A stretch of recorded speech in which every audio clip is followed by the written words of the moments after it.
All right, guys, so I've got my car roof carrier out here today. You can see this is a standard carrier. This is, in fact, made by Thule. It just happens to be branded as a Honda.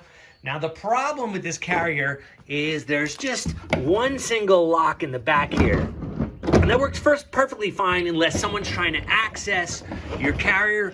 And what they can do is they can pry it open on the side. So today I'm adding these extra secure locks around the carrier here today. They look like this.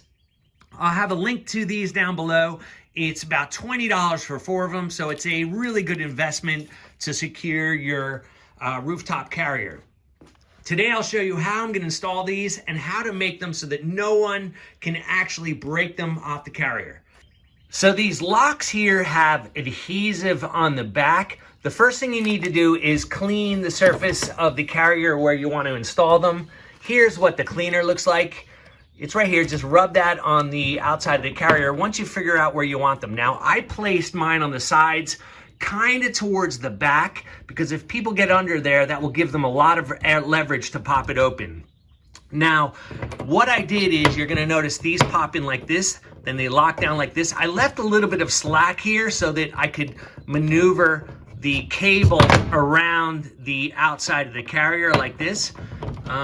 This seems to work best for me. So once you just decide where you're going to put them, stick them on the side, and let me show you how I'm going to make them so hopefully they'll be ultimately tamper-proof. So you can see the adhesive on these locks is pretty good, but I want to ensure I've got no problem. So I'm going to be putting a rivet in here to make sure that it actually is fixed to this cargo carrier. So here's the rivet I'm going to be using today. You're going to make sure the drill bit is just about that size. You drill it out and then you use a riveting tool to lock it in. Let me show you how you do that.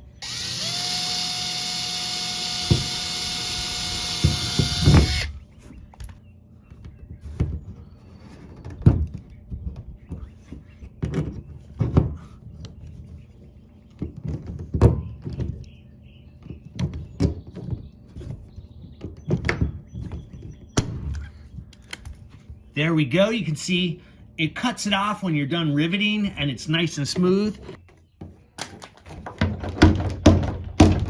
Perfect.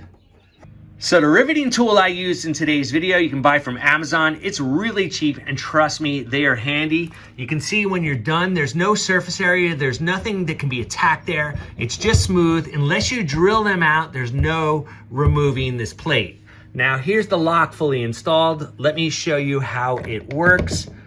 If you put the key in like this, okay, wait a second, there we go. Okay, so that's the end.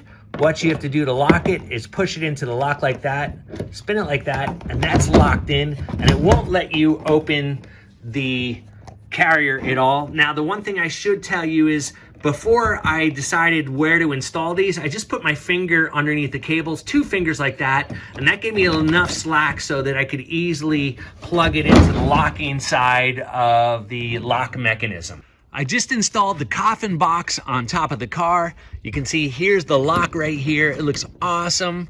It definitely says, move on thieves to the next car. This thing's locked down. This is really reachable right here. That won't be a problem. Here's the one in the back. That's gonna be a little bit more challenging. And then on this side, I have the last lock. I'm real happy with that result. It looks really good.